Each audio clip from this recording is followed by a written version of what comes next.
boy. Just be yourself. If people don't like you if you're being yourself, fuck them.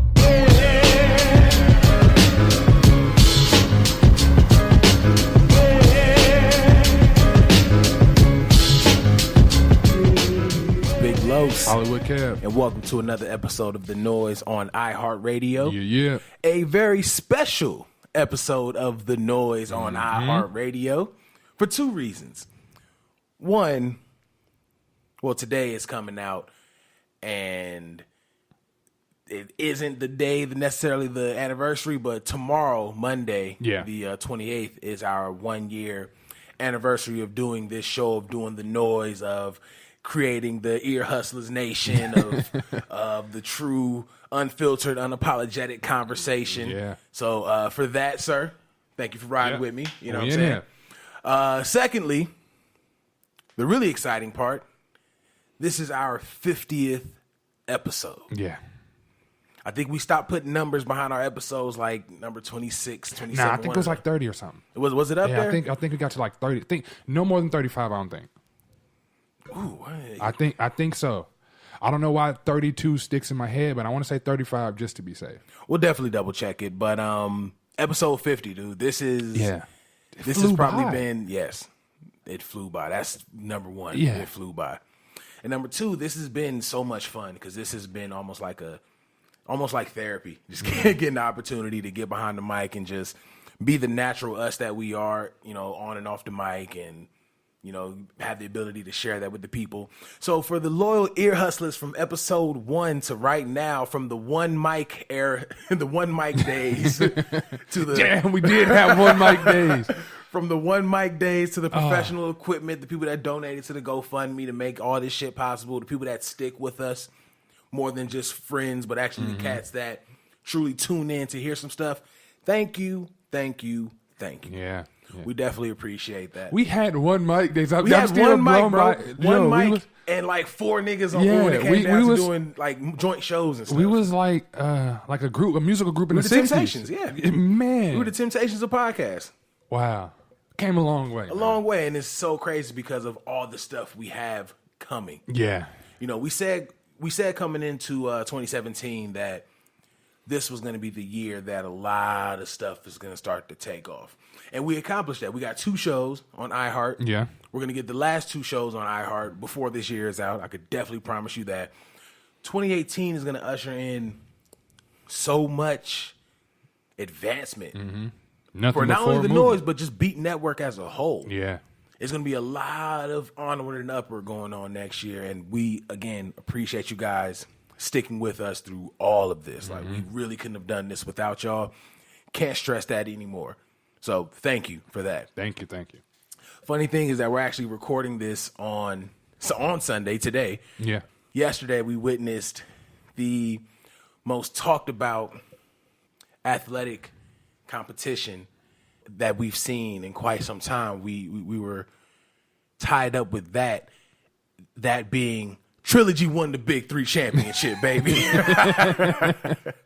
I caught the very end of that too. It was nothing on. I was like, all right. I think that's how everybody was. Yeah. First of all, that's obviously not the biggest story of yesterday, but shout out to Ice Cube and the Big 3 for a successful inaugural season. Yeah, and they're going to do another one. They're going to do another one. It's like we were talking about. There is no basketball during the offseason. Yeah. So giving people that alternative and giving people the opportunity to see players that they loved back in the day still kind of hoop it up, I think it's dope. Yeah, that's cool. Dope idea. Shout out to the Trilogy. I'm so sorry because I don't know who they coach or their players are.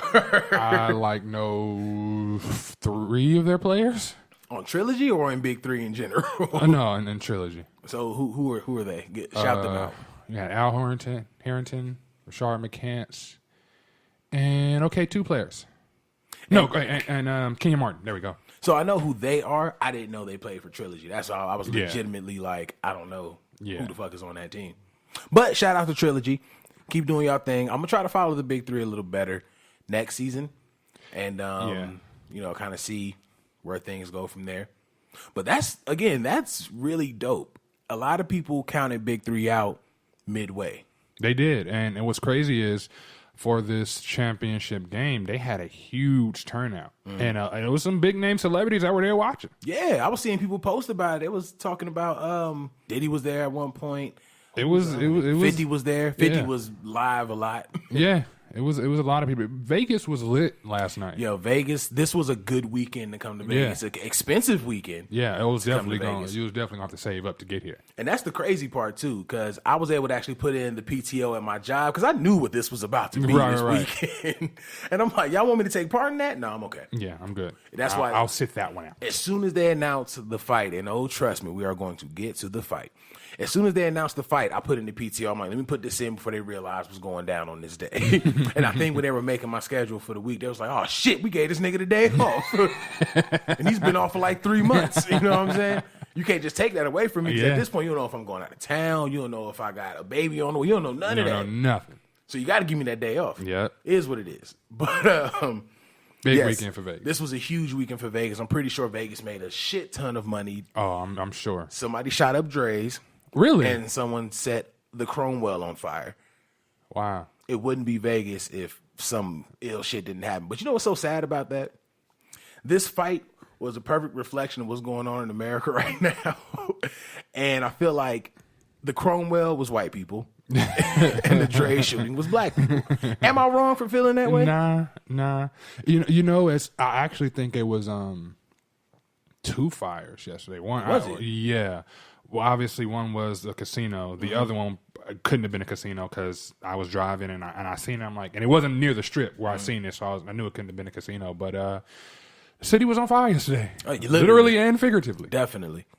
So, But I can't wait to see the numbers of what Las Vegas made this weekend. 'Cause I'm pretty sure there's still some people here. Yeah. I'm pretty sure we probably won't see the numbers probably till tomorrow or Tuesday. I heavily considered going into work this morning. Really? Just so I can look at every Irish dude checking out and just be like, ah, how was your stay? You know what I'm saying?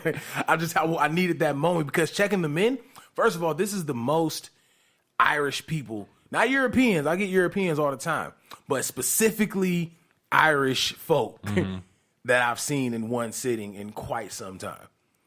Yeah. They was out here. They was out here, and everybody was being, hella smug. Like I don't have any issues with cats from Ireland. Y'all be getting it in when it comes down to drinking, but it just seemed like everyone wanted to have that conversation. Oh, it's a black guy checking me in. Let me see who he's going forward to fight. And of course, when I say money man, and they want to give me the conversation, okay, we'll watch the fight. We'll see what happens. I know. Yeah, Conor McGregor is an amazing striker. Yeah, definitely, but We know what's going to happen, but it's cool. You enjoy your time here, though. Do not let this money you just spent go ruin your time here. Exactly. Enjoy the city. But again, we are going to get to that fight because there's definitely some things that need to be addressed that we've had conversations about along these 50 episodes. Yeah. But before that, we do want to get something out the way really quick. We'd be remiss if we didn't bring up the unfortunate passing of a not just a comedic legend, but a legend in activism, a legend in philanthropy. Like this dude was way more than just a man with a mic. This dude was a legit voice, exactly, for African Americans for years. So we must send a hearty rest in peace to Dick Gregory, and our condolences to the Gregory family. Absolutely, this was a blow. Yeah, it was like it was like the first time you playing on the playground and you may have hit your nuts. Right. Yeah, that very first time when you was like, what just happened to me? Yeah. And his name is Dick Gregory. Go crazy. But no, in all seriousness, that's a really on-point way to describe it. Because I forgot what I was doing. Oh, matter of fact, it was during the other fight that just happened. And Truth was having her fight party. And in the middle of the party, I'm like, whoa, Dick Gregory died? Like, it's unexpected, but at the same time, you were almost counting it down. Because Dick Gregory, he's been around. Yeah, you know what I'm saying? He's been around. So seeing that he passed away, this was just the wrong time for him to die with what's going on in the country. Right. Absolutely. So definitely rest in peace to him, and hope his family can recover the best that they can moving forward. I hope we all can, because we need it. we lost a really big voice, and we have a lot of black celebrities that are using their platform and using their voice to combat what's going on. And I was talking about this, and I really wanted to talk to you about it. I remember because we've been talking about it again for these 50 episodes. The fact that we're starting to see white celebrities actually step up, like, okay, now that y'all are doing this Klan shit, we got to make sure we remove ourselves from it completely. So we're actually starting to see white celebrities step up, use their platform, use their privilege, and use their voice to get the word out that, you know, hate is wrong. Right. Whatever you want to say about it. But Dick Gregory is one of those soldiers that we needed until we saw some kind of resolve. And I don't think people I think with the age of social media, people can kind of say that they tuned in to Dick Gregory and heard, but I don't think people realize that he's been doing what he was doing for a very long time. Since day one. Like people don't realize that he ran for president. Yeah. And almost won. He was one of the first African Americans to boycott. Now, correct me if I'm wrong. I know the host that he named was one of the Tonight Show hosts, but I don't know if he was hosting the Tonight Show at the time. But he was one of the first people to boycott the Tonight Show as far as black entertainers. Because, of course, they said they wanted him to go up there and, you know, do his stand-up and get the fuck out. Of course, go through the back door. You can't go through the front.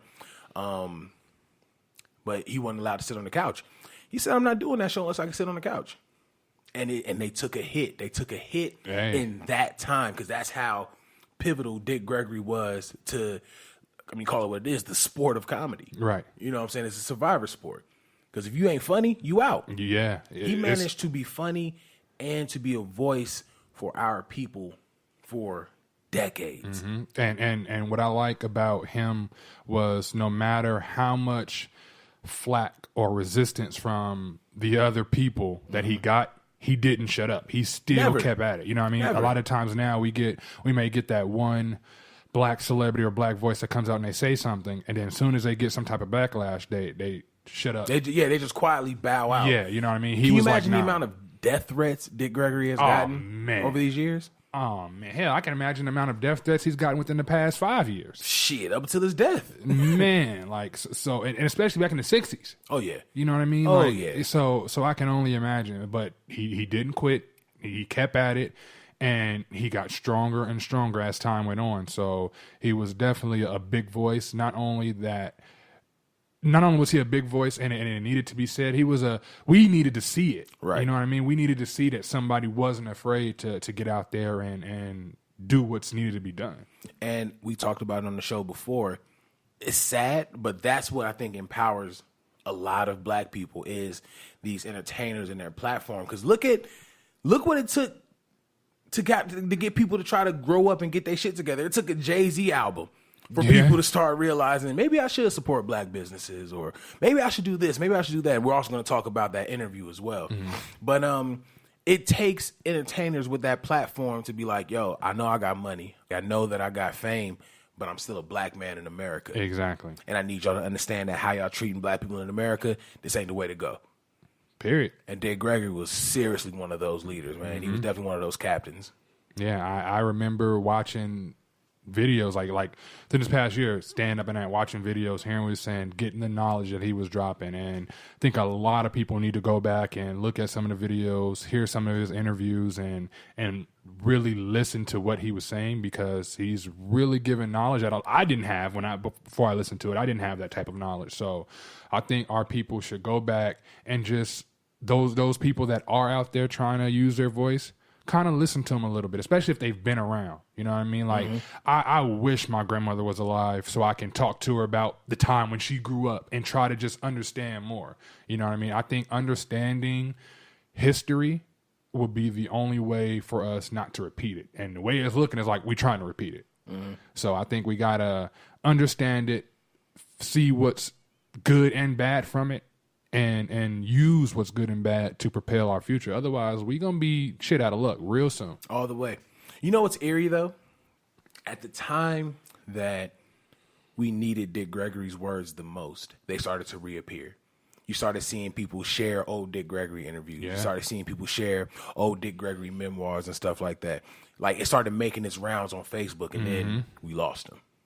Yeah, yeah, and sad, it's usually happens that way when you think about it. That way, you know what I mean? Right before a person that's been around, talking about the same things for years, for decades, and it finally catches on, and then they're gone.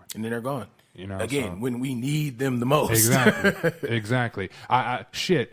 Granted, we will get to this. Granted, I enjoyed the fight. I would have loved to see Dick Gregory talk shit directly to Trump. Oh yeah. Or let's say if hypothetically they was able to get into, I don't even say a debate, but a interview type, questioning type thing. Oh my God.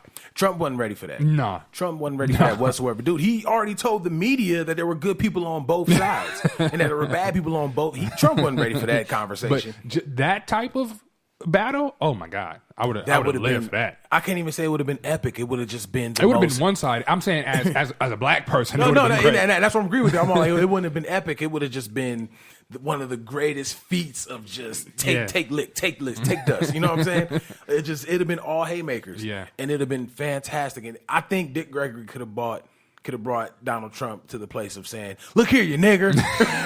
Like, there it is. There it is. And as soon as Trump says it, he just stands up and starts clapping. I knew it was there. That's all I wanted.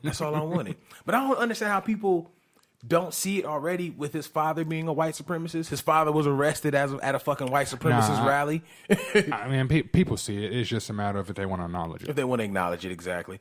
Not sticking too much on the somber stuff. Again, rest in peace, Dick Gregory. On behalf of the Noize, on behalf of myself and Hollywood Kev, thank you for your contributions to the African American community. Yes. Because we've needed you every decade that you've been here talking about this. We need you now more than ever, but we thank you for your contribution. Yes, absolutely. Getting into more grown man conversation as well on this here 50th episode of The Noize. I'm going to put like a purr, something like that. Was that a burr? I don't know if it was a bird or if it was like one of them little firework joints when you pull the string. Oh, when you pulling? Poof. Don't those pop though? It depends what kind you get. Some of them do have like this little weak little fart sound on it. Okay. But yeah, well, anyway, it's going to be there. But getting to that, did you get a chance to catch Jay-Z's interview with Rap Radar?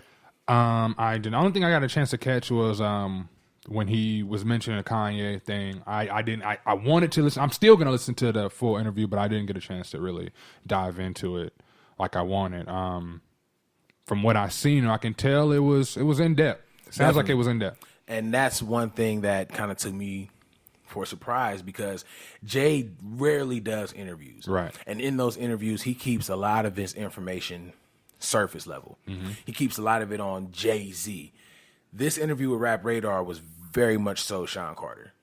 And I think I appreciate that the most out of the interview because we wanted to know more about Sean Carter. We wanted to know more behind this dude who has just been undefeated in music. Every album, platinum, 13 albums, all platinum. You know what I'm saying? Hit after hit. He has songs that resonate with the years that they come out. Yeah. Right? You could take a Jay-Z song and think of a good time during that time. Yeah, absolutely. You know what I mean? Absolutely. And it was such a transparent interview. Well, first of all, since you already brought it up so we could have this conversation, what did you think about his comments with Kanye? First, I was a little bit surprised that he even touched on it. I thought that would have been something that he would have just left to the music, you know what I mean? And we can all speculate, but I didn't expect him to touch on it. But I mean, I understand his point of view. We can be boys all day. You know what I mean? We can be boys, we can have history, we can do whatever it is that boys do. But you have to understand, as my boy, that I have a family. Right. You know what I mean? You have to understand that regardless, I'm going to live and die with my family. Exactly. You know what I mean? So the minute you decide to cross that line for whatever reason you have going on, it's different now. You know what I mean? So I understood 100% where he was coming from. A lot of things that I took from that conversation, at least that portion of it, was Jay, and you could actually see it in his actions, even looking at Jay's reaction to Kanye's clothes. What is this shit? You know what I'm saying? You could tell that Jay has tried his hardest. Not only as, his manager and the guy that put him on, but as a legitimate big brother. He's tried his hardest to keep Kanye in some kind of control. And Kanye fought that because you can't control Kanye. Right. Kanye can't even control Kanye. Right. And he fought that tooth and nail. And I think Jay just finally hit that, dude, I can't do this. Yeah. I can't. I can definitely agree with you on that one. I think it got to a point where he was like, bro, go ahead, yeah. Him saying, you know, I know you got shooters and everything like that. And he addressed that as well. Like, dude, you getting on stage, you saying all this shit. Let's not forget who brought you to the game. I'm the one that gave you a chance. Yeah, yeah. And let's not forget that. What I am interested to see with that is, of course, Kanye's response, but not only what Kanye is saying, but how he's saying it. He's going to say it Kanye Westly. And that's what I'm hoping he doesn't. You know what I mean? At some point, when are we going to get an actual man in Kanye in a sense, far as, all right, we can sit down and have a talk as men, not as artists, as men. You know what I mean? I've never seen that. Even in Kanye's interviews when nothing like this is going on, it's always, even though I know his name is a stage name, it's always Kanye West the artist instead of Kanye West the man. And with this Jay-Z interview, we got to see Jay-Z the man. Which is why I think Kanye West is Kanye West, because I feel like the artist and the man are one and the same. Okay. Because if you look at it, if you look at Kanye's career, he started out as the, I know I'm good. I'm trying to get you to recognize that I'm good.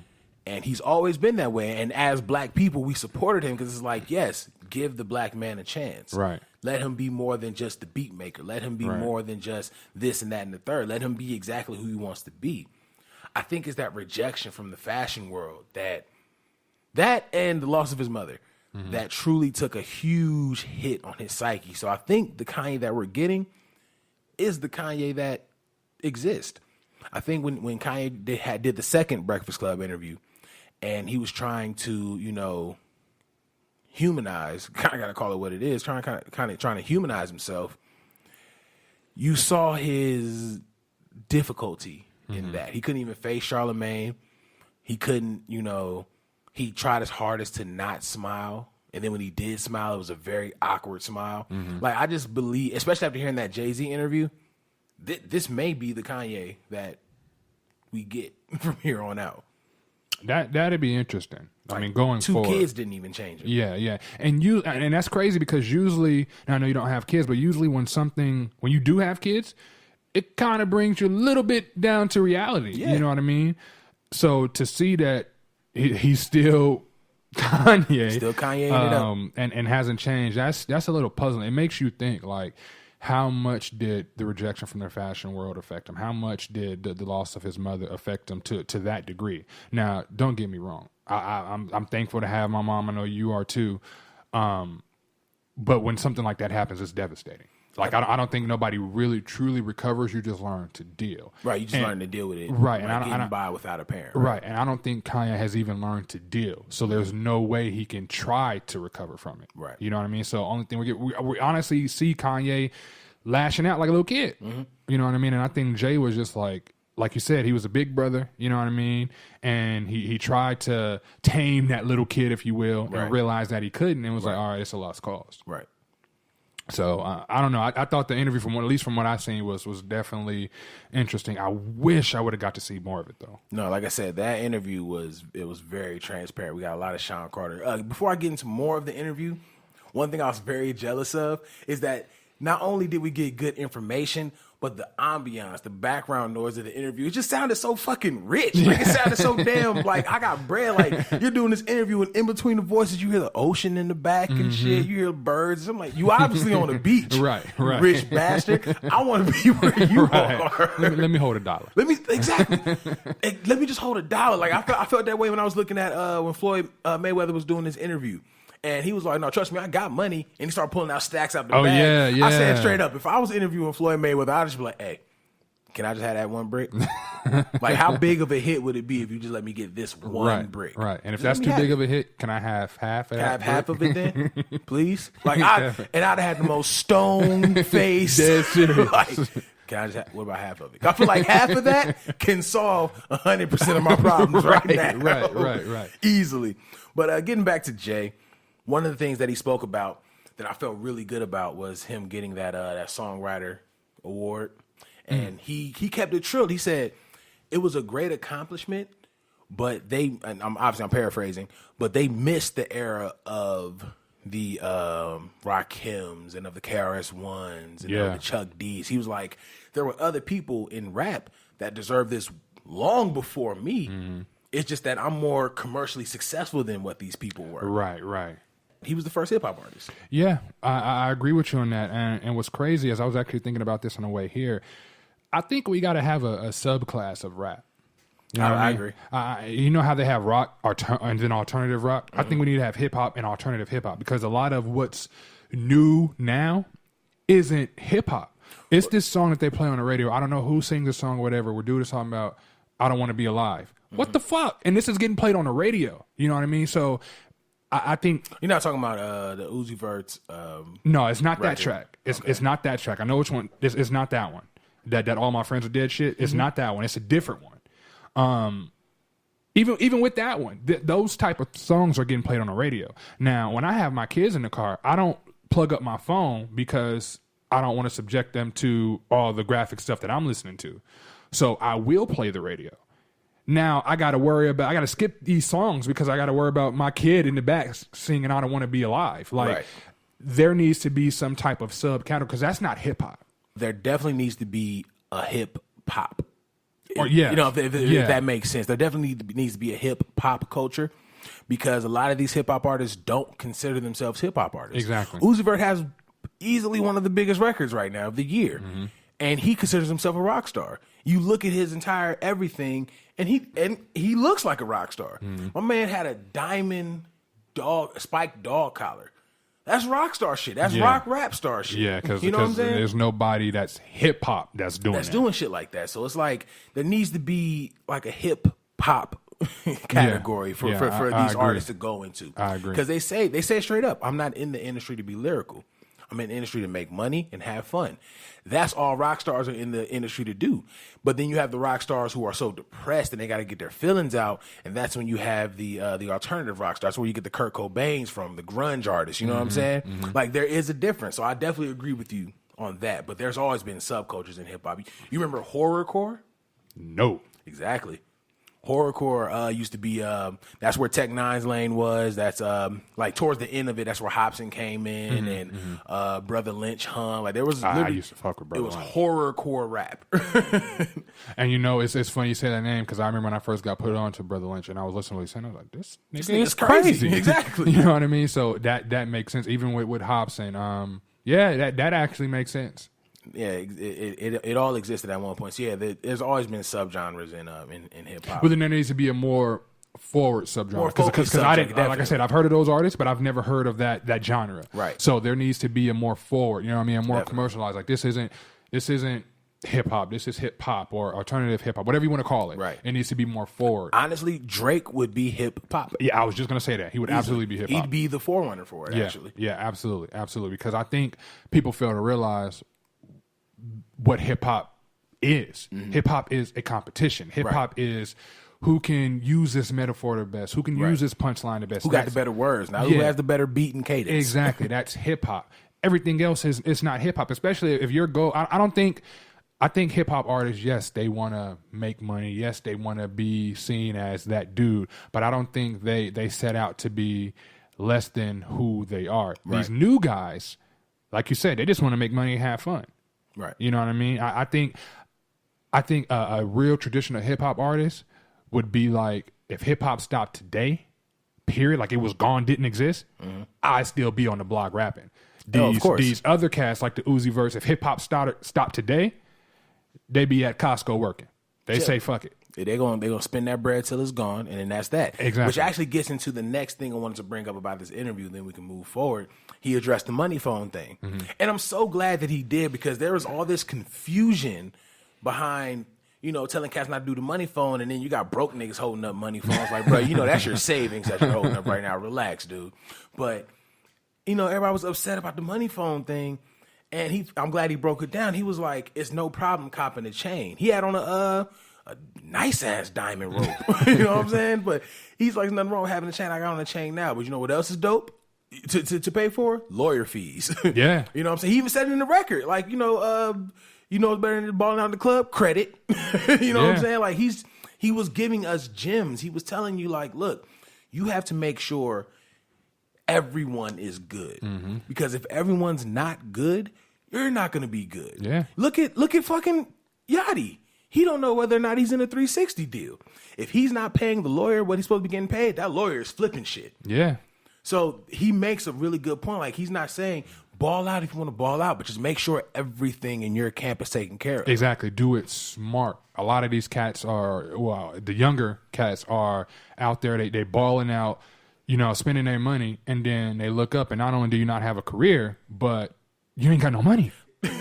If you really sat here and went through the names of who was signed to Bad Boy, that'd be a whole episode. Where is dedication. Craig Mack? Where is Mark Curry? There you go. How about that? Oh my God. Mark Curry, exactly. You see what's going on with G Depp and everybody. So, Oh, man. But one thing Diddy did, even though he may not have taken care of his artists, he took care of his business. And that's why Bad Boy is still striving. That's why Diddy is the richest. He's going to be the first hip-hop billionaire. Yeah. You know what I'm saying? That's why Jay-Z is a co-billionaire with his wife. You know what I'm saying? The Carter money is endless because he took care of his business. And he even said before, no matter what anybody tells you, anyone who ever wore the rock chain became a millionaire. And that's because business was handled. Business was handled. And when you handle your business, it makes everything else so easy. It's so easy. All I gotta do is go in here and rap, and I know that I'm paying all these niggas correctly, that they're gonna make sure my pockets stay good. Everything works easy because, again, I think what a lot of these young artists fail to realize that eventually you're not gonna be that dude. Eventually. You see, there's only one Jay-Z right now. Eventually you're not going to be that dude. And eventually all this shit can stop. Yeah. But if you take care of your business, you don't have to worry about it stopping because your business is taken care of. Make the right investments, do the right things, you know what I mean? And even if you're not going to do nothing else, pay your lawyers just in case you get into some shit. Just in case. You know what? That's why I applaud Spectacular. We make a lot of jokes about this nigga being in his skivvies doing this body roll challenge. I still don't understand why he called out Bow Wow, but that's another episode. Yeah. But he's a fucking millionaire because he saw where his efforts could be used. He got into the professional meme making business and silently just started raking in millions, and no one knew about it. Yeah. Nobody. He kept that shit quiet. The most, and his first time speaking about it in depth on camera, on the mic, was when he did the interview with the Breakfast Club. They just had a recent interview, didn't it was just a recent interview because they just got back together. He even said, I didn't need to get back with the group, but these niggas are my family. That's real. And to your point, it can all be gone tomorrow, but if your business is good, you're going to be good. Exactly. And that's all Jay was trying to say with the money phone. Even if let's say it's all gone tomorrow and you didn't take care of your business completely, but you took care of those business relationships. Right. That makes it easier for you to get back on your shit. Then they're going to make sure you're good. Exactly. You know what I mean? So like you said earlier, he was dropping gems, and you get naive people or unfortunately younger people that take a completely different route to it. You know what I mean? And sad to say, it's going to take a few of those people, a lot of those people to kind of hit the bottom a little bit to realize, okay, I need to make some moves. I need to make some changes. And it can start with this, you know what I mean? Or it can start with that. So I'm glad he addressed it. The saddest thing is that may be a wake-up call for them. It's not going to be a wake-up call for the industry because as of right now, we have a rapper that's still very popular, still be selling out shows, but doesn't have a dime to his name, DMX. Yeah. It's like you have rap, like you can visually watch somebody go through it. You're not, and just as a fellow artist, you're not going to care. You're not going to care if somebody asks you, how do you feel about it? And all of a sudden you got to put on this bullshit. Oh, it's sad to see. But, get the fuck out of here. You know what I'm saying? Like when you have the example sitting plain in your face, how do you get mad at Jay-Z talking about the money phone?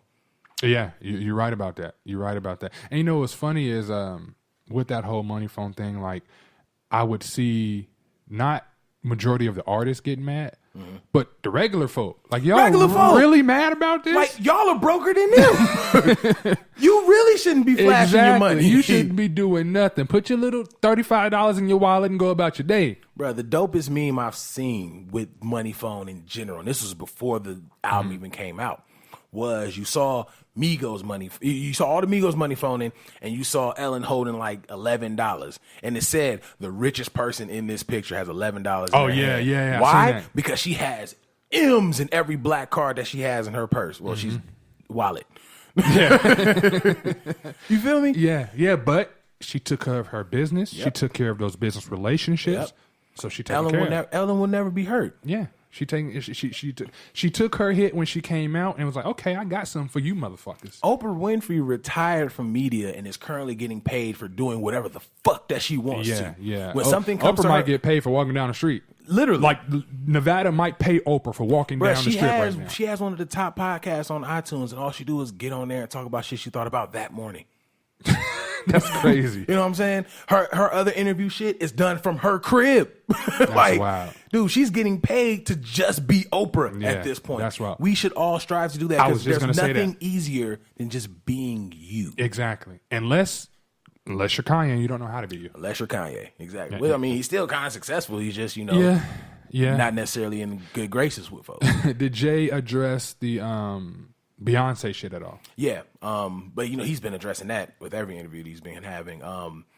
He basically just said, when you realize you're this close to losing something, that's when you realize, like, I'm about to ruin a perfect situation. Right. I'm about to create, this completely different situation that now I'm no longer Jay-Z, the family man, the entrepreneur. I'm Jay-Z, the baby daddy. Yeah, you Jay-Z, the villain. You're Jay-Z, the villain. You're now, because you're the most successful hip-hop artist, so in technicalities, you're the most successful in the hip-hop, in the African-American community, you're now a reflection of all black men. Yep, you're a reflection of, that's a great point. You're a reflection of all black men, but on top of that, one thing with hip-hop that doesn't really happen with R&B, and that actually goes into the next topic, but with hip hop, you, like we said earlier, you can kind of fall out of your lane. You know what I mean? All it takes is one bad album and you're done. With R&B, however, actually, less than that. It takes one bad comment. Well, yeah, but given the benefit of the doubt, a bad album, you're done. With R&B, however, all you got to do is be consistent on a somewhat consistent level, and the people just have to like you, and you're gonna float. And Beyonce has more fans than Jay-Z has fans. Beyonce has more fans than Jay-Z has fans. I would say she has more bloodthirsty fans than Jay has fans. Even if you want to go that route. Because Jay still, and obviously, and this is a great thing because Beyonce is still a platinum selling artist every, every album, but Jay watches her and sells in every album. Right, okay. Well, Jay's also been in the game longer than her too. Jay's been in the game longer. People fail to realize Jay used to rap extremely fast when he came out. Right. Jay's been in the game longer than her too. So he had. If we're gonna go off of a technicality, Jay only got 2 years on her. In the game? Mm-hmm. Okay, but those 2 years building that fan base could be just enough. Yeah, that definitely could have been all it took. What I'm saying is, if he was to become Jay-Z the villain, you know what I mean? He got all these fans on Beyonce's side looking at him like, we're gonna bury you. Oh yeah, definitely. Because we see you can't say nothing bad about Beyonce online. Mentions would be riddled. Oh yeah, go on Twitter and say something bad and hashtag Beehive. Oh my God, your phone gonna be blowing up all day. All day. You know what I mean? So I'm glad he addressed that though, just to put it out there, and then on the visual forefront, because you get a little bit more, you feel like a little bit different when you're watching it opposed to listening to it. You know what I mean? So I'm glad he put that out there. But he was right. I mean, that could have ruined. Could have ruined a lot for him. Because you look at Jay-Z, and it's just wrapping up on this one because we got a bunch of stuff to talk about. We already got a few minutes in. Oh, sit back. Just relax. You know what I mean? It's Sunday. If you're doing something, go start cleaning, cooking, do whatever you're doing. Just relax. Just relax. And this is episode 50, goddammit. Yeah. And you can listen to the smooth sounds of my voice while you're doing this. For sure, yeah. Because I've lost all my smoothness. I started out as, I love Los's voice, and now I'm just amped all the time. And we need to see more. I'm not even gonna say artists. We need to see more men kind of take that approach with their own situations. You know what I mean? You can all, even though Jay-Z has wild bread and a lot of us probably never will reach that amount of success, you can still have success in your own environment. You know what I mean? And it can start with what you're doing morally. And that really was what it was. It was a moral thing. This is morally fucked up. Right. You know what I mean? So I'm not gonna do this. And I think other people can take heed to that. I'm not going to go out there and be morally fucked up because eventually that shit's going to come back to you. One way or another, it's going to come back to you. And lastly, stop letting what you see in entertainment determine how you go about your life. Yeah. Because, again, it shouldn't take Jay-Z to say support black businesses exactly. for you to be like, I should start supporting black businesses. At the end of the day, man, as much as we love being entertained, as much as we love the music, it does whatever it does for it. We cannot let that industry. We cannot let TV. We cannot let the internet raise us nor our children. Right.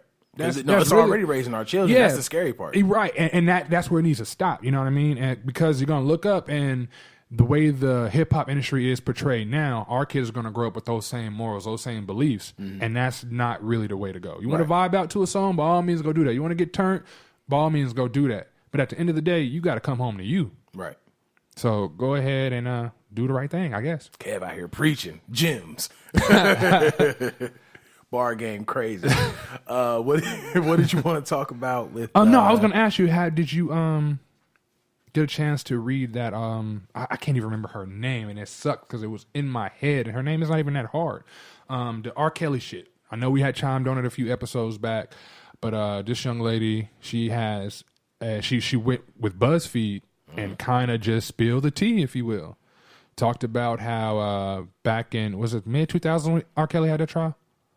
Was that 06? I was nah, 08? it was, right, because it was before the braids. No, it wasn't. It was during the braids. But he had like the... Oh, you're right. No, it it was right. It was braids. right after TP2.com. So I want to say that may have been like 02, 03. Maybe. No, I think it was later than that. Either way... Let's ask Google. either way, she went on there, talked about how she would go to his trial. She was like 15 at the time. Yeah, it had to be around that time because she's the same age as me, and I was around the same age at that time. It was my mid-high school, about high school for me. Well, he was acquitted in 08. Okay, yes, but this is during that trial, that process.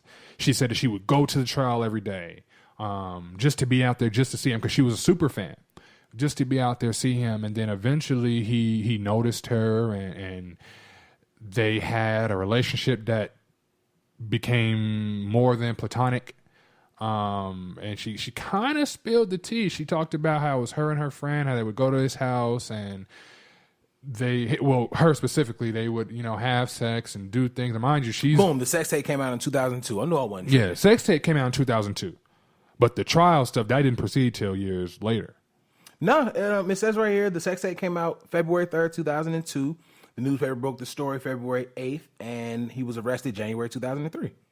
Okay, well, it's a long-ass trial proceeding there. Because the charges were dropped March 2004, and it came back October 2006. Okay, see, so yeah. It was just a long time. Yeah, it was just a long time. Basically. Yeah. But basically, she talked about how she was about 17, I guess, at the time, and they started having sex, or 16 at the time. And I guess in Chicago, the consent age is 17. Started having sex. Then eventually he started telling her what she can and couldn't do. Had to ask to go to the bathroom. Had to ask to call her peoples. Had to tell him where she was going at all times. And then eventually more and more girls started getting involved. Everything that has recently surfaced with him, she basically was like, yeah, that shit is real. Right. And with that, she said it was a few times where she had to sign NDAs. And now she's coming out like, I know I can potentially get completely sued for this, but I want to help girls that are still in that situation that can't get out. You know where she's safe with that is the biggest admission of guilt. If he was to sue her right now, at least, that's the biggest admission of guilt, because now you're agreeing that y'all signed a non-disclosure agreement, right? And she's breaking her silence, right, exactly. The BuzzFeed article is crazy, man. Like, it gets, I gotta read it, deep. Bro. I thought it was just gonna be her coming out. I thought it was gonna be more them taking a few quotes from her, and whoever wrote the article was talking about it. No, it's complete opposite. Like, she is really giving some details about what's going on. And my thing is, how hasn't this man been caught yet? How he hasn't been caught is completely perplexing. How he beats but we talk about on the show, if anybody's going to beat a sex dungeon case, it's going to be R. Kelly. And I agree. How he hasn't been caught is ridiculous. What's even crazier, how do people still choose to patronize this nigga? Yeah. Like, how can you still financially support a piece? Like, he's a visual piece of shit. We see him every chance that we get. We've heard stories of this man dealing with 14-year-olds from the early stages of his career. We got a sex tape of him fucking a 14-year-old. Now the nigga has a sex dungeon, and someone admitting who's on a non-disclosure agreement that I was his first sex dungeon victim. You're right. Basically. You know what I'm saying? And yet he's still selling out shows. That blows my mind, and honestly, that that's one of the things that pisses me off about black people. We have such, I call it the shiny red ball. Well, I'm sorry. Let me take that back. My frat brother, Xavier, he put this in, he put this in my head. It's called the shiny red ball syndrome. You get told something and then, ooh, shiny red ball goes rolling by and it's like, what was I mad about? Oh, okay. Back to Kels. You know what I'm saying?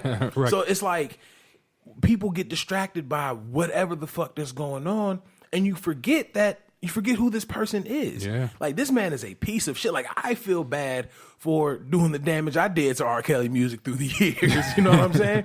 And it's just, it's baffling, bro. Yeah.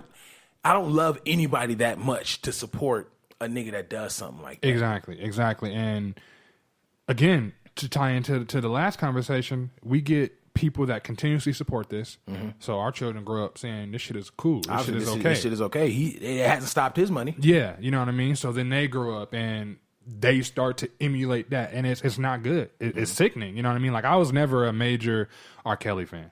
Right. It was just singles. I was never a major singles. but even now, like with this and me seeing that, yo, this shit is real. Even if he can find a way to clear this shit up and it turns out that everything that these people have been saying was a complete lie, then I can kind of retract a little bit. But for the time being, I can't support nothing like that. You can't, and no matter what, I don't care what a jury says, I don't care what a lie detector says, I don't care about any of that shit. You take away all that, you have Little Cute Aaliyah's got that vibe, and you have a sex tape. Mm-hmm. I'm cool with those two. Yeah. To already see you as a piece of shit. Yeah. And then like we mentioned on previous episodes, like how that changes the context of the music. After reading that article, the context of the music is completely different. It's completely different because he could be speaking on experiences with a fucking child. She mentioned, or with a fucking captive, a sex trafficked victim. Yeah. You know what I'm saying? She mentioned that he made her a drink. I forget the name. Is it Sex on the Beach? I think that was the name of the drink he gave her, which was one of his songs. Mm-hmm. So you sit back there and you look like this motherfucker was telling us the entire time what he's doing, and it's to teenagers. That changes. What was the Gorilla Santa? Ooh, ooh, ooh, ah. And it changes that song. It changes echoes. You're late. You're late. Like, were these females yodeling, bro? What were you doing? Right. Yeah. It changes the context of all the music. Yeah, it does. Like that article. If you guys haven't got a chance to really read it, it's on BuzzFeed. I'm mad I cannot remember this lady's name. But it's a very in-depth article. It's not sugar-coated. She's being very candid. She's admitting this stuff because she played a part in this as well. Right. And she's basically just admitting everything. So it's going to be interesting to see the response to this. It's going to be interesting to see what his response is going to be. It's going to be interesting to see what the media response is. But something got to be done. Enough is enough, man. Right. Something got to be done. You need fucking help. Yeah. You need help. You seriously need help because and then R. Kelly's like 50. Right. He's way too set in his ways at this point. That's why I just want to. Yeah, it's gross. It really is. So, you guys go look at the article. If you, I'm not telling you not to listen to R. Kelly, but just sit back and think a little bit what you're kind of condoning, if you will. Stop putting money in R. Kelly's pocket. Basically, straight up. Basically. Because when you have money, there's this feeling of invincibility that it's like having a pistol. He has all of this money and he has a sex dungeon. Think about when you're broke and you finally get a paycheck. Nigga, I'm finna do everything. So that paycheck gone before you even got it in your hand. Exactly. I just got paid. I got XYZ of my money in the card. The next day, you check your card, $35. Like, wait a minute. When did this happen? I got rent in 3 days. I bought 2 things. Exactly. I didn't even swipe that much. That's just your main thought. So when you have endless money, you feel invincible. Yeah. Like cut that nigga's money flow. Yeah, that's where it's going to have to start. Take him out of commission. Yeah. And it's going to have to start with his money, and then this man needs some help. Of course. He needs to be in some type of psychiatric place and trying to get some treatment. If he can't be cured, then leave him there. I think that's the only thing that can kind of sort of turn his career around. If he shows a valiant effort of getting help and getting this corrected, that may, and that's a strong maybe, may help. Yeah. Other than that, fuck him. Fuck him. Straight up. Fuck him. Fuck R. Kelly. Fuck it. This episode should be called Fuck R. Kelly, but I feel like with this next conversation, this is going to kind of take over everything else. So speaking of people who are immune to just doing the right shit. And it's actually bleed into our main event. See what I did there? See what I did there? Taste the soup. A few undercards and then get it. We had some undercards and then we get to the main event. Exactly. I will never understand how you get opportunity after opportunity and you just consistently blow it. Obviously, this is Jon Bones Jones. You know, he just came back from a suspension from doing coke. And he didn't denounce, like, you know, the uses of coke. He was just like, you know, I feel like if I do coke and I'm still going in the ring and knocking folks out, it's not, you know, hurting my career. It's like, no, that's not what you say. Those ain't your lines. You just came back from a suspension. They stripped you of your title. And mind you, this wasn't you got caught that time. They said enough was enough. You was doing coke before. You had to be doing it before. They just that caught was you a and was like, second all right, enough suspension was enough. Yeah. For violating the drug, and then you do it again with steroids, bro. Yeah. But I ain't gonna lie, he a little bigger than the last time I saw him fight. I didn't pay too much attention to that. Honestly, I thought with or without the steroids, he was gonna beat dude up. No, I knew he was going to win, definitely. But I just looked, he was bigger and he was hairier. I just think, like you said, how can you get so many opportunities like that? You know, it was a guy like that that I went to high school with, immensely talented, all the talent in the world, got chance after chance to, like, honestly, in my heart of hearts, I believe if he would have did the right thing, he'd be in the NBA right now. Like I truly believe, honestly, like. He probably, at the time when he got on our team, my sophomore year, that was the last year that you could get drafted out of high school. I think, I believe that was like around the time when they was debating. Had he been a senior and was really grinding, he probably could have been a late second round. He probably could have been that dude. But all in all, time after time, he got a chance, colleges and overseas and different things like that to get to this mountaintop of sports, if you will. And with Jon Jones, that's the new thing. You Jon Jones. Jon Jones it every time. And with Jon Jones, I don't understand how, like you said, I don't understand how you come off a suspension and you do something that could potentially get you suspended again. I have to think that he probably thinks he was never going to get caught. Dude, he hasn't been off suspension for a year. He just got off of this suspension. Yeah. Somehow still was granted a title fight. And you know what's even crazier? Now that we're in the era of novelty fights, he was going to fight Brock Lesnar. He wasn't he? Brock Lesnar is still the highest paid MMA fighter. Still. Jon Jones, who is arguably the greatest MMA fighter to ever step foot in the UFC, against the highest paid spectacle fighter of Brock Lesnar. Do you know how much money that would have made the UFC? That would have generated a lot of that would have took them to the numbers that people think UFC should be making. Right, exactly. And you just blew it. Easy. Like you were already getting people hyped up for it. The WWE low key was pushing it too. So you got wrestling fans getting into it. MMA fans are into it. Conor McGregor's in the ring with Mayweather. So now boxing fans are starting to look at like, okay, so why do y'all niggas think y'all can step in the ring with boxers? You know what I'm saying? Right. All this attention was coming your way.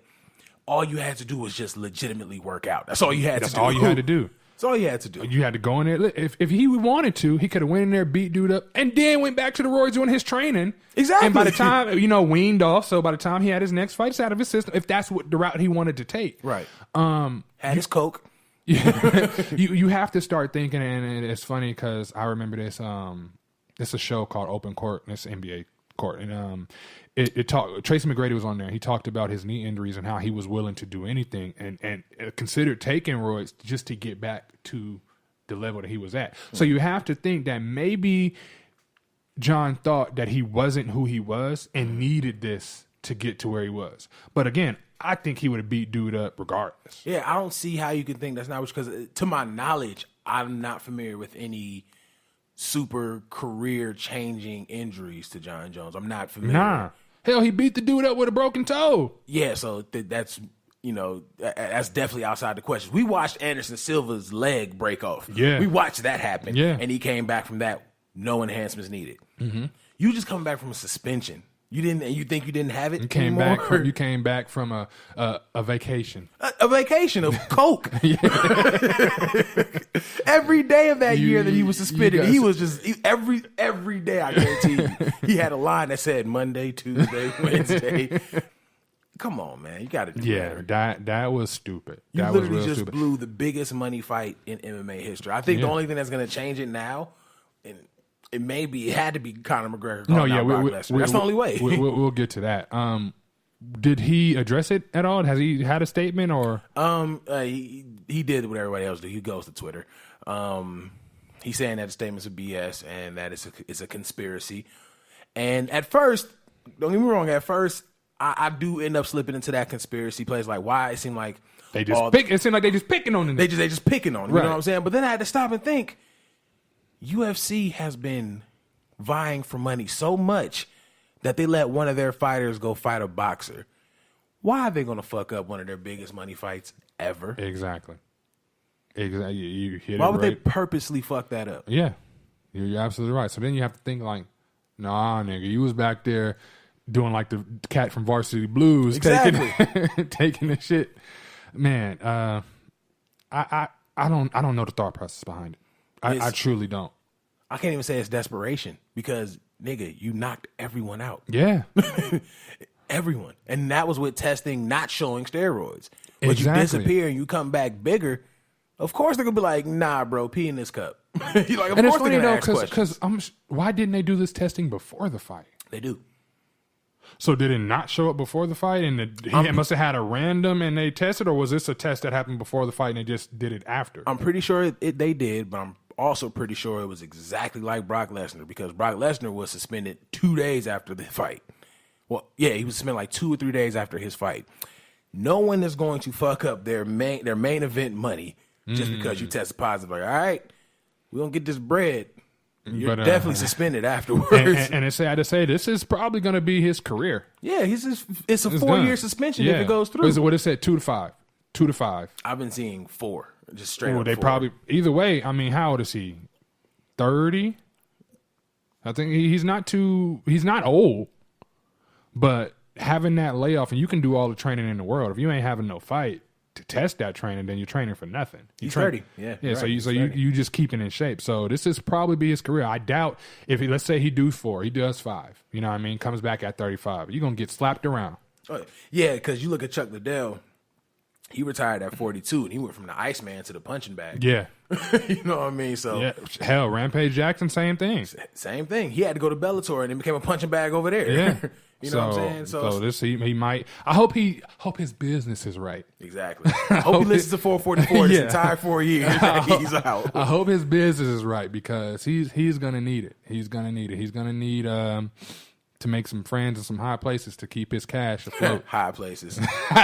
Coke. I didn't even see what I did there. That's funny. Coke That's and funny. roids. There's just 2 things that take you high. That's a hell of a mixture. hell of a mix. You strong with hella energy. It's just one of those things where I'm just like, how do you not think you're gonna get caught? When they do, I mean, it's different if you're doing street fights. Right. You ain't getting tested. You are in a professional. Hell, they drug test you when you got a regular 9 to 5. You don't think they're gonna drug test you in the UFC? What's even weirder that like shows his recklessness is these tests are scheduled. You have 2 drug tests. You have a drug test. When is it? And I know Dwayne's listening. He's gonna correct us in the comments. But you have a drug test like 4 or 5 weeks prior to the fight, and then you have one a week prior. So you have 2 tests that are scheduled. You tell me you couldn't gonna have to finesse your pee way in out this them cup. tests? Yeah. You knew you was gonna be You knew you was gonna be peeing in the cup. That's wild. That's wild as hell. Poor decisions, bro. Poor decisions. Yeah. Again, hope your business is right, brother. Right. Hope your business is right. Speaking of somebody's business that is right, or that I guess, his business is right. Oh yeah.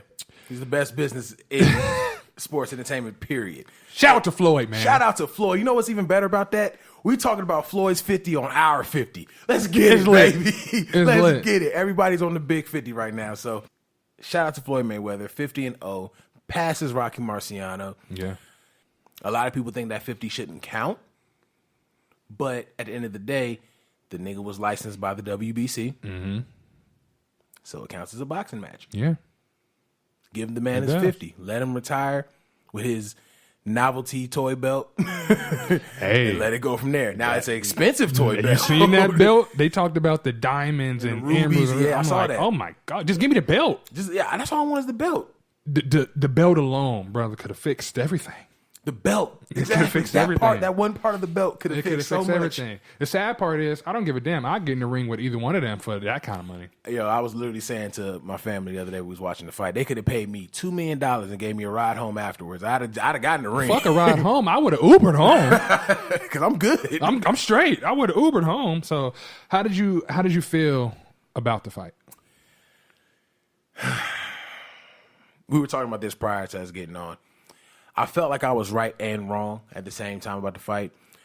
I was right in the sense of, one, Mayweather was going to win, and two, McGregor was going to come out swinging for the fences. Where I was wrong is he didn't have the due diligence to understand and really think back to his amateur boxing days that there's a different pace. Yeah. In 12 rounds of boxing, you're not going in there and doing 9 to 10 minutes, in 3 rounds. You're about to do 36 fucking minutes. You know what I'm saying? And especially with boxing, 3 minutes is the longest 3 minutes in the world. I was telling the fam this too yesterday. 3 minutes when you're in there, and let's say like when I was training, 3 minutes, you're just throwing a jab for 3 minutes. About a minute and a half, you're like, bruh. You trying to figure out, like, man, where you think when you're when you're like doing something fun, an hour has passed. Yeah. But when you're in the boxing room, you putting up jabs. It's only been a minute, but like, you sure we've been boxing for about a year now? Right? You sure? We've been doing this for a cool little minute. Right? You get done with the first little round, and you like, nigga, I got this. Exactly. Like, nope. You realize you got to do this 11 more times. Yeah. So it's tough. I agree with you on that. I think that he has potential. I truly think, I don't know if he used the same trainer or anything that he has for UFC for boxing. I think if he was to get into a legitimate boxing camp, learn the pacing, learn the pacing, stuff like that, I think he has potential. The only thing that can derail that is we have to take into account that they fought with 8-ounce gloves. Those 2 ounces make a big difference. They make a huge difference. Honestly, what I expected from the fight, I didn't get. But I do put a lot of fault on McGregor, because I don't think he put in the time to shift to this different martial art. I felt like his familiarity with MMA fighting turned this fight into a novelty fight. I mean, hammer punches and the clinch, like, it wasn't even boxing clinches. It was a takedown clinch that he kept going into, and then clinching him from behind. Like, to me, it turned the fight into, it went from a competitive, fight to a novelty. Like, and I was telling them at the party, like, when they were boxing, they could have easily sped it up a little bit and put they could have put that behind it, and it would have just been a joke. Like, I was really let down. See, I guess that's where we differ, because I didn't go into it expecting too much. Everything that, I don't want to say everything, but majority of what Floyd was doing, I expected. I expected him. Oh yeah, definitely. I expected him that. to come out. I expected to see a little bit of the age, but the man stays in great shape. So I didn't expect it to differ too much. I expected to do what he had to do. I didn't expect Conor to have as much accuracy as he did. That's why I expected different, because Conor is a very precise puncher. But and that's why, and that's when we talk about on the show, and of course I have to address that as well, because people were saying that he has to hit him. Like, very true, I agree, he has to hit him. But if he catches him with that left, it's going to be bad, because Floyd has a very weak chin. He landed, I think they said he landed 111 punches, which was more than what Pacquiao landed, which is even crazier to think about. But he landed 111 punches, and of those 111 punches, he may have hit 8 or 9 wide open left hand shots. But it's almost like he didn't believe in his punches. No. I'm like, those were solid knockout opportunities. Now, see, this is where, and this, unlike other fights, we have to take in consideration the entire process of this fight. Right. And what I mean by that is we have to look at what Mayweather has done in previous fights and what he did differently in this fight. Okay. Now, since I started watching Mayweather, you normally see him on the defensive. He's going to make you miss, counterpunch you, the whole 9. Right. With this fight, what's the first thing that he did differently? He came forward. So naturally, when you come forward, the opposition is going to land more punches. Yeah. You know what I mean? With Pacquiao, he was running, if you will, and I got quotes behind that, because I don't give a fuck. Boxing is not to stand there in the middle of the ring and just throw punches. But in this particular fight, his goal was what he said, and I think he did everything he said he was going to do. He did. He said he wasn't going to backtrack. He said he was going to come forward. So when you come forward, yeah, you're going to get hit. I think, and he set a lot of traps too by going into the ropes and going into the corner. Yeah, he set a lot of traps. Yeah, honestly, if you really want to just look at it in a broad sense, you can kind of say Mayweather did what Ali did when he fought Foreman. That was my exact point.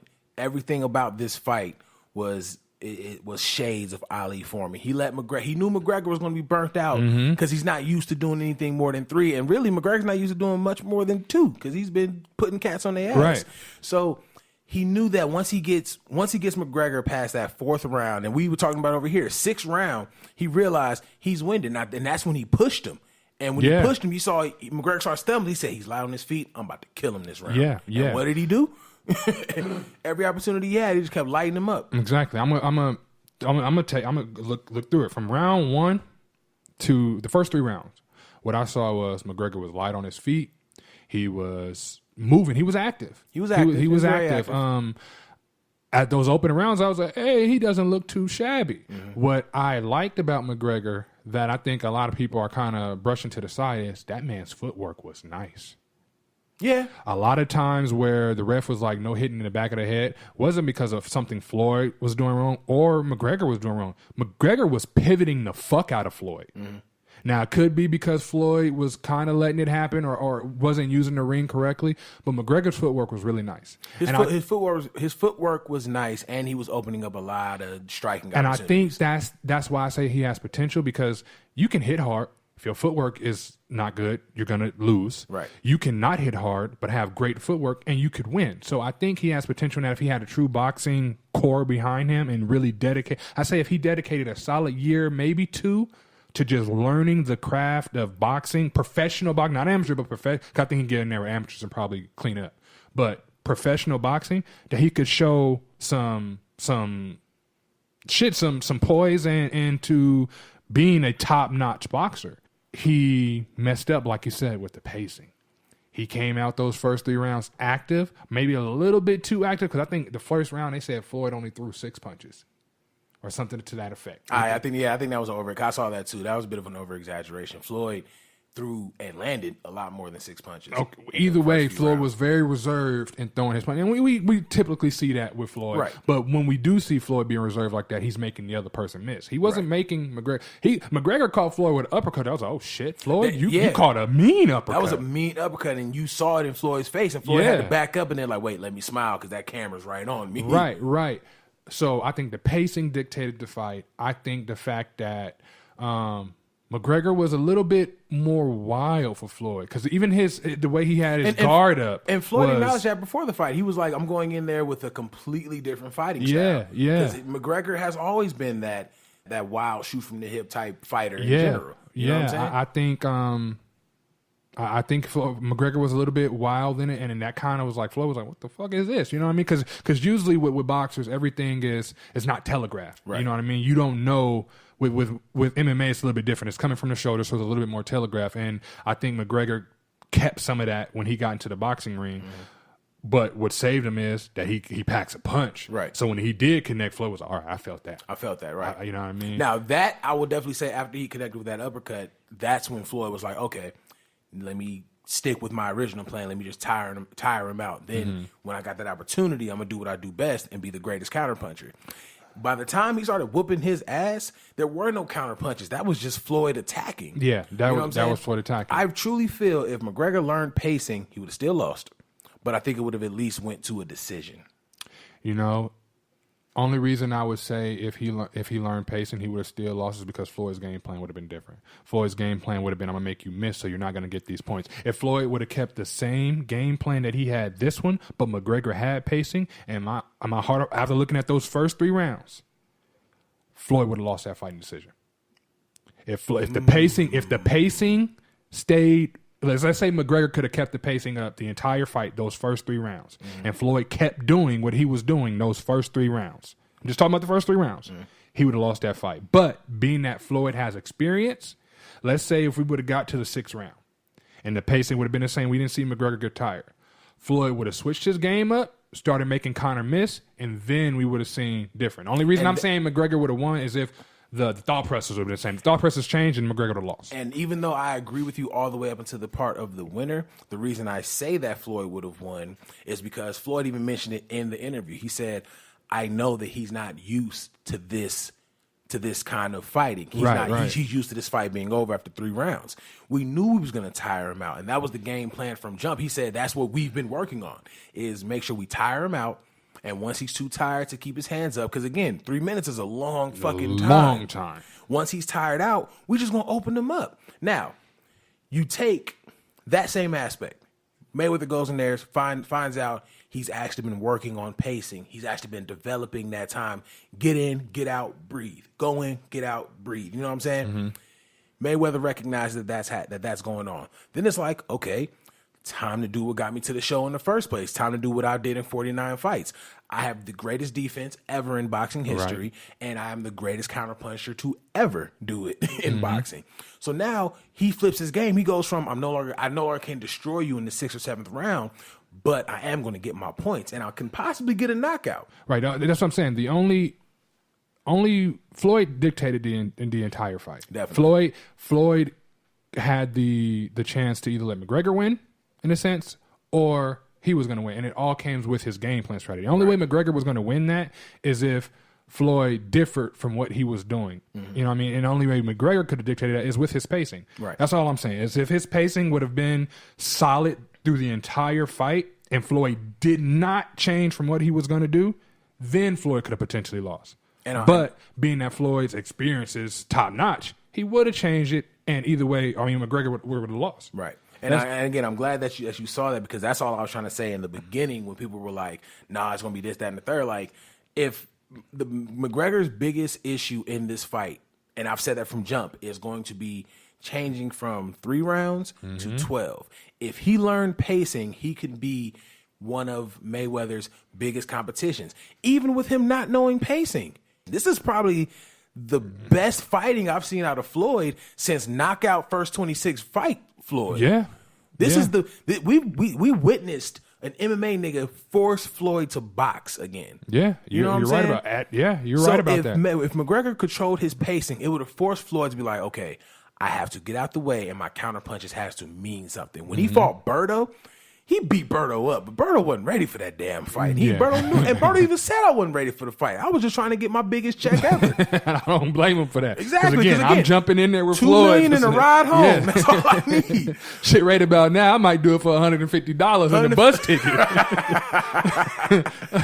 Bro, give me $200 and buy me something from Black Angus. I promise.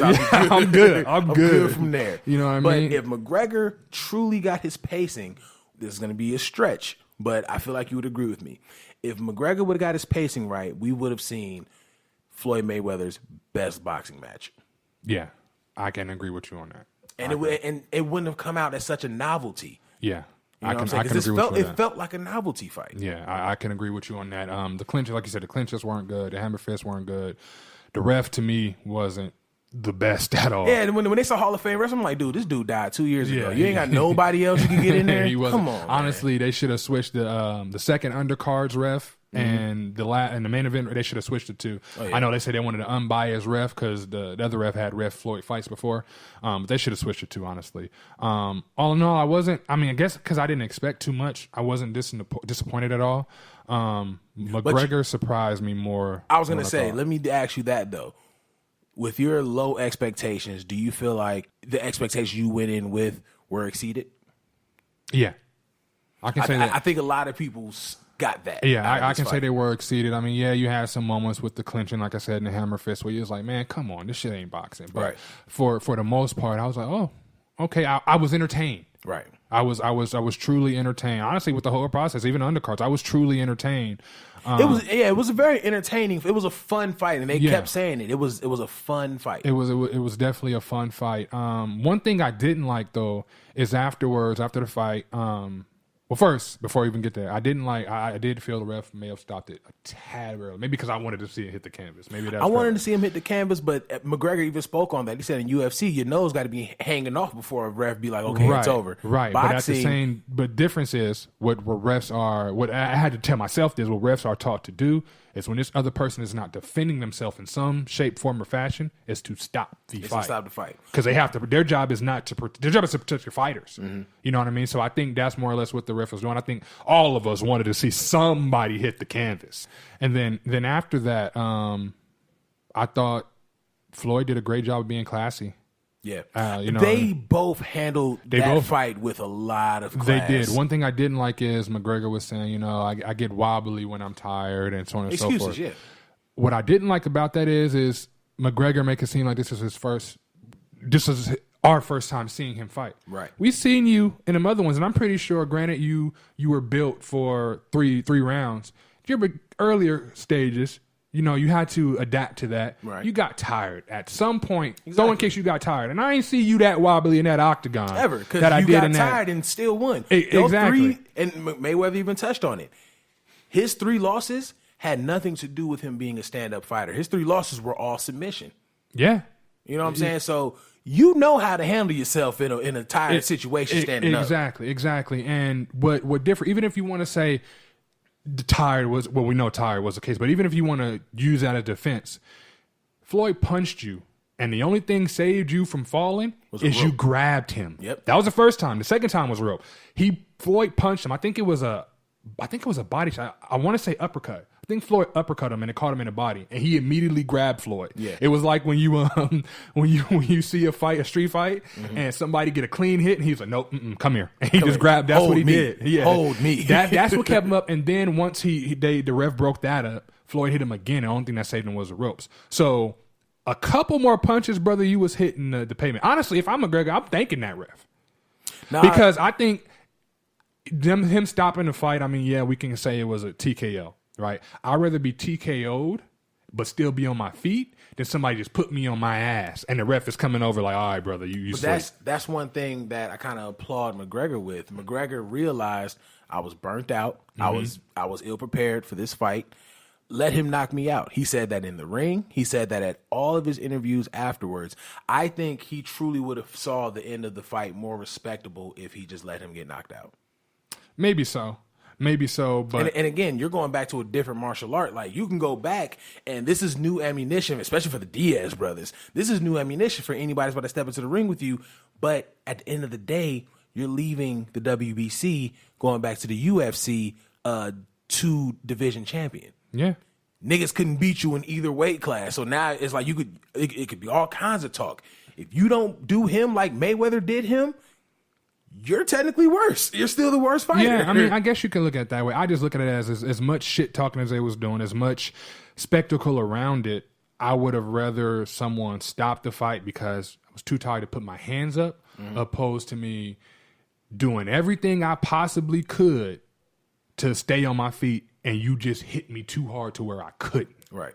That's just my outlook on it. But I agree with you. He's going to go back to the UFC. And honestly, I think this changes the UFC. Oh, yeah. I think now Conor can kind of do what Floyd. See, Floyd dictated boxing. Floyd he said this in his interviews where he was boxing and the promoters were getting paid more than the fighters.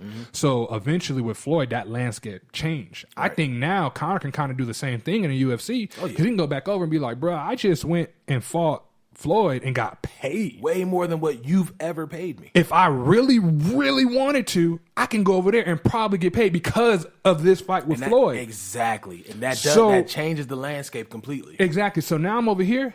You got to pay me, boy. Because what's going to stop Nate Diaz from doing that? Exactly. What's going to stop any of them from doing them? Any of them. If they're like, you know what, there's more money over there, there's different competition over there that's going to open my mind up to different defensive strategies. Because I think McGregor actually learned something. Yeah. He said it himself. He said, I'm not used to a boxer going in head first and with having their defenses up like that. He wasn't used to that. Yeah. He said, I'm using that and I'm taking that to the ring. McGregor is going to be a different beast. Yeah, I think when so he too. gets back. I think he's going to be an animal when he gets back. He's going to be a completely different animal. Look, even if he wasn't an animal with the striking, one thing we can say, he's going to go back to the octagon and not get tired. At all. I bet you we won't see McGregor tired ever again. You're about to see 3 rounds of just all fucking energy. Yeah, like how Floyd was looking at the camera when Floyd did the smile that the meme is made of. I think that was like the middle of the fight. Yeah. And you can tell Floyd was not gassed. At all. You're going to see Floyd that. was barely sweating. You're going to see that in McGregor once he go back. It's going to be the second round in a UFC fight if it gets that far, and he's going to be chilling. But you know what else is so wild about that? That may have also changed the perception of Conor McGregor going back to MMA, because we saw something we've never seen out of Conor McGregor. We saw humility. Yeah. The next step that comes from humility is discipline. Yeah. So now you have a humble, disciplined Conor McGregor who was already a goon. Mm-hmm. He's going to change the landscape of UFC, because now he's officially the top guy. Yeah. Especially with Jon Jones being down, he's the top guy. Yeah. You have to pay this man, because he's bringing a completely different style and a different attention to the UFC. And if you don't pay these dudes, they're going to just take the same route. Okay, well, I'm going to go elsewhere. Yeah, that too. But I think now this puts pressure on the UFC, because now it's like, even if McGregor doesn't put the pressure on him, the fans are going to be like, this man deserves his money. Give him his dues. The crazy thing with UFC is, arguably, it's more popular than boxing right now. Arguably, yeah. Arguably. But their prices don't match what we see in boxing.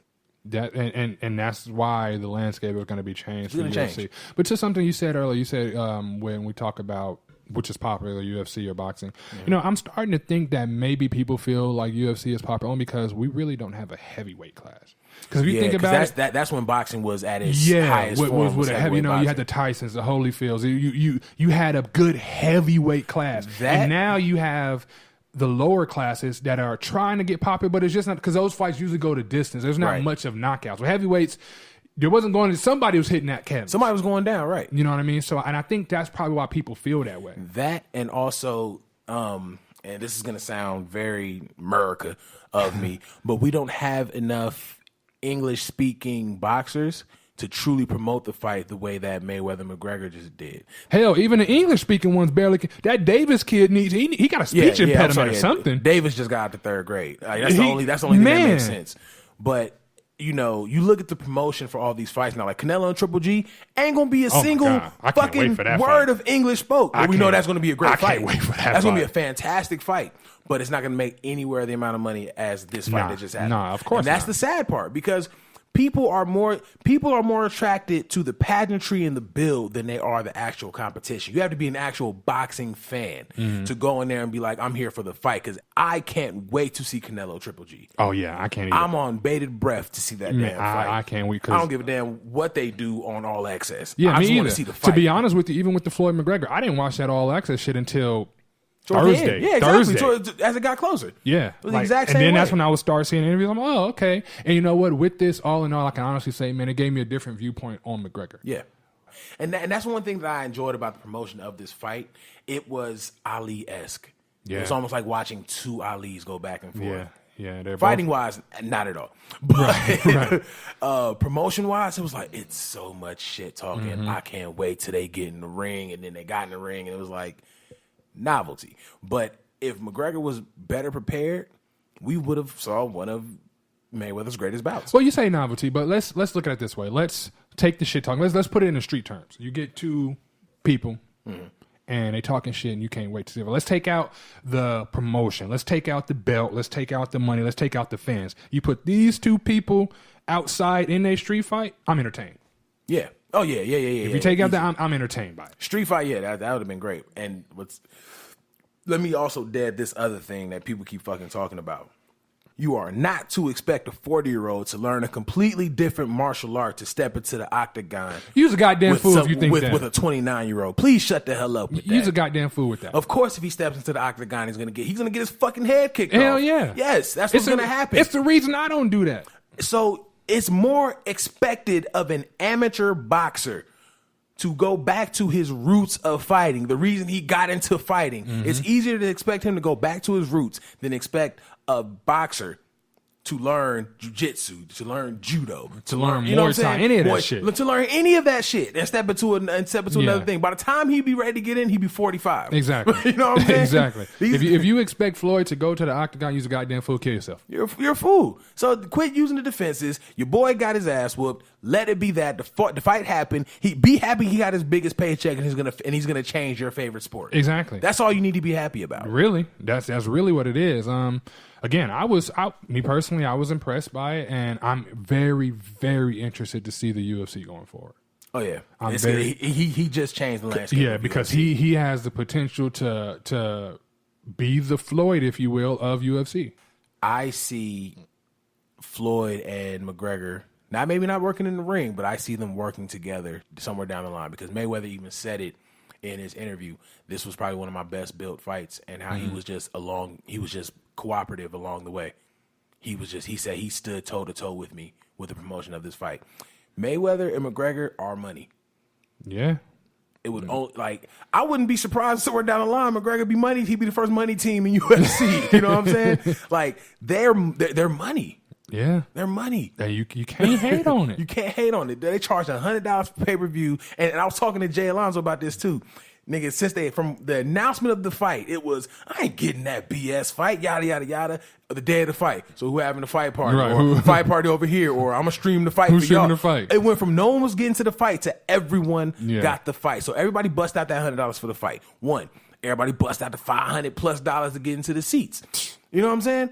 So I'm like, this was the biggest payday. This was the biggest payday. Yeah, you couldn't. Them two are money together. I would not be surprised if they work together somewhere down the line. If him not being money team, they're gonna work together somewhere down the line.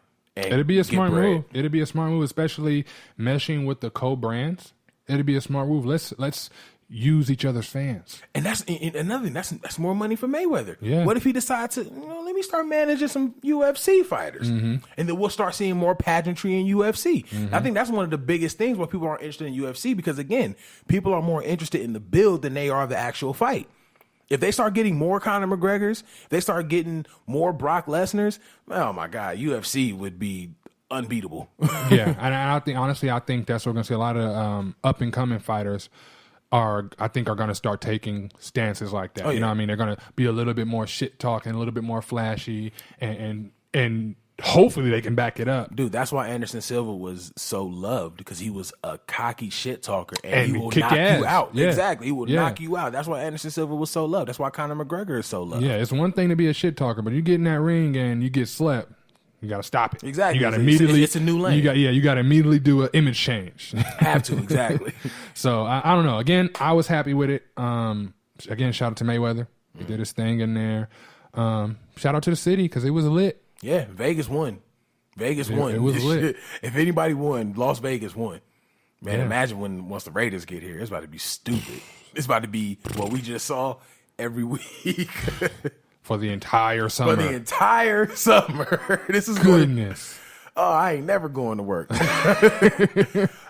This was a fun episode. Yeah. I had so much fun, this being our 50th episode. A lot of conversation. We appreciate y'all for sticking in from pressing play to right now. 50 episodes, bro.